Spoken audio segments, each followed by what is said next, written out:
बिबट्याच्या हल्ल्यात शेतमजुराचा मृत्यू, एक जण जखमी. तालुक्यातील शिवडे गावात आज दिनांक 4 सकाळी सुमारे 9 वाजण्याच्या सुमारास बिबट्याच्या हल्ल्यात एका शेतमजुराचा दुर्दैवी मृत्यू झाला असून एक व्यक्ती गंभीर जखमी झालेली आहे.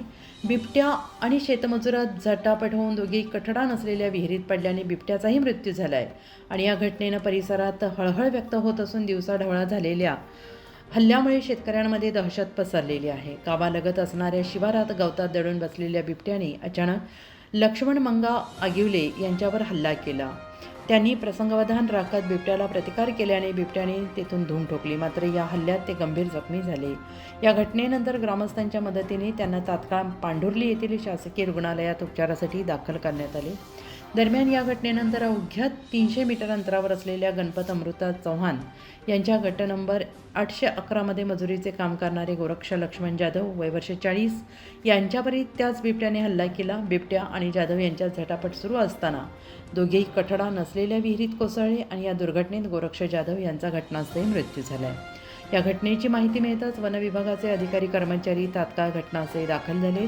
त्यांनी ग्रामस्थांशी चर्चा करून बचाव कार्याचे नियोजन केले. मृतदेह बाहेर काढण्यासाठी बेलू येथील जीवरक्षक गोविंद तुपे यांना पाचारण करण्यात आले.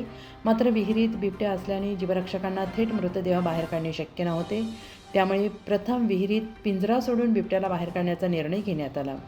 सुमारे 3 ते 4 तास बिबट्या विहिरीत पडून होता. पाण्याबाहेर येण्यासाठी केलेल्या धडपडीत बिबट्या गंभीर जखमी झाला. अखेर पिंजऱ्याच्या सहाय्यानं बिबट्याला बाहेर काढण्यात आलं, मात्र तो मृत अवस्थेत आढळून आला. त्यानंतर गोरक्ष जाधव यांचा मृतदेह विहिरीतून बाहेर काढण्यात आला. मृतदेह शवविच्छेदनासाठी उपजिल्हा रुग्णालय सिन्नर येथे पाठवण्यात आला. या घटनेमुळे शिवडे आणि परिसरात भीतीचं वातावरण पसरलेलं असून नागरिकांकडून वन विभागाकडे तातडीच्या उपाययोजना करण्याची मागणी केली जाते आहे. वन विभागाकडून पुढील तपास आणि पंचनामा प्रक्रिया करण्यात आली. उत्तर महाराष्ट्र न्यूज नेटवर्कसाठी पुरुषोत्तम कांडीकर. आत्मा मलिक हॉस्पिटल विश्वात्मक जंगली महाराज आश्रम ट्रस्ट संचालित आत्मा मलिक हॉस्पिटल कोकम ठाण शिर्डी.